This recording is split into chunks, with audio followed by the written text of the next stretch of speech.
I'm Sophia Tupolev, and this is your TV10 Weekend Edition. Last week, we wrote about the shekel problem, a currency so strong that it has become a quiet subsidy for the cartels that dominate Israeli imports, and a slow drain on the margins of the tech exporters who actually earn it. We wrote that without structural intervention, Israeli capital could be forced to seek offshore relief to survive the currency mismatch. And last week, Argentine President Javier Milei landed in Tel Aviv, and the Isaac Accords moved from concept to reality. The diplomatic event is also an economic one, opening new trade relationships and setting an example for more of Latin America to follow. Could it be a release valve for Israel's domestic market after years of pressure? The framework is already courting Uruguay, Panama, Brazil, and Chile. If it reaches that scale, the consequences for Israeli business across its tech sector, its consumers, and its supply chains will be worth watching closely.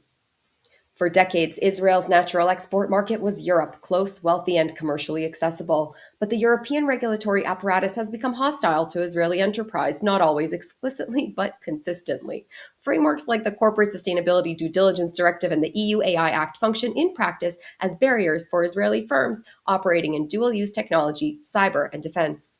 European sovereign funds, major banks, and pension structures are using ESG classifications and human rights clauses to restrict capital flows to Israeli companies, some louder than others.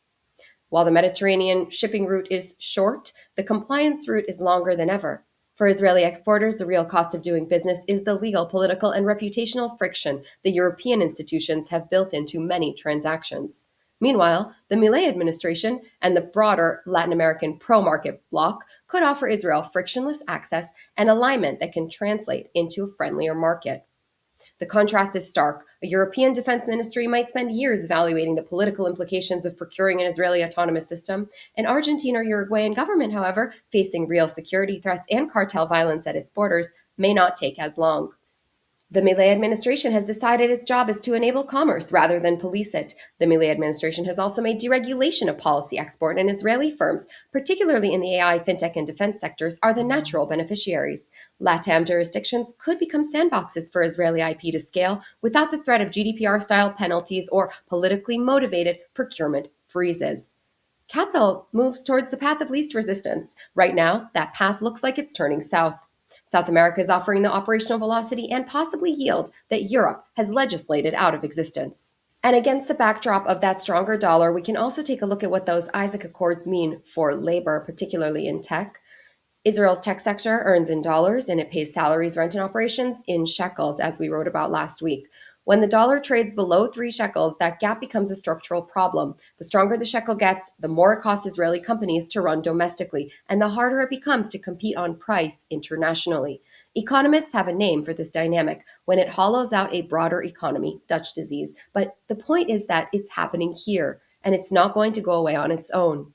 Latin America offers a practical release valve. Argentina, Brazil, and Colombia have deep pools of trained STEM talent that years of regional economic instability have kept severely underpriced relative to their actual output quality. In this reality, Israeli software firms could even look to put their R&D operations in, let's say, Buenos Aires, building engineering teams at a fraction of the Tel Aviv cost.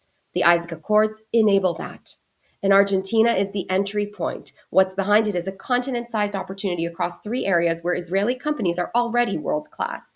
This opens up new enterprise markets, minerals, and agriculture opportunities, to say the least. With parallel integration frameworks targeted for Uruguay, Panama, Paraguay, and more, exploratory talks happening with pro market factions in Brazil and Chile, Israel is building a hub and spoke trade structure that grows in value with every country that joins. The market opportunity is the most immediate. Latin America has 200 million consumers, severe institutional underbanking, and a rapidly digitizing population. Israeli fintech and cloud infrastructure firms currently squeezed in saturated OECD markets get an enterprise market that may be ready for them. Then there is the mineral question. Over half of the world's lithium reserves sit in Argentina, Chile, and Bolivia, the resource that China and the United States are openly competing for. A trade and technology bloc anchored in this region gives Israel battery, EV, and autonomous driving sectors priority access. Securing that access requires more than commerce. It requires something like the border monitoring, laser defense, and autonomous systems that, let's say, Elbit already exports against the $28 billion backlog. Latin American governments need that architecture to protect mining regions from cartel activity as well. And agriculture closes out this loop. As South America's agricultural sectors face existential threats from droughts and erratic weather. Expanding the Accords allows Israel to export its world leading desalination, drip irrigation, and precision agriculture technologies at a massive scale. The expansion of the Isaac Accord signals a profound maturation of Israel's economic statecraft. For too long, the nation's export economy has been dangerously over-leveraged to the transatlantic corridor. By aggressively pivoting southbound and scaling a multilateral bloc, Israel is hedging.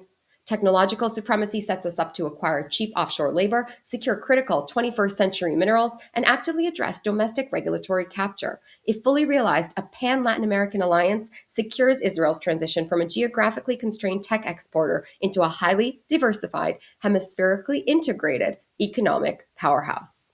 Have a great week.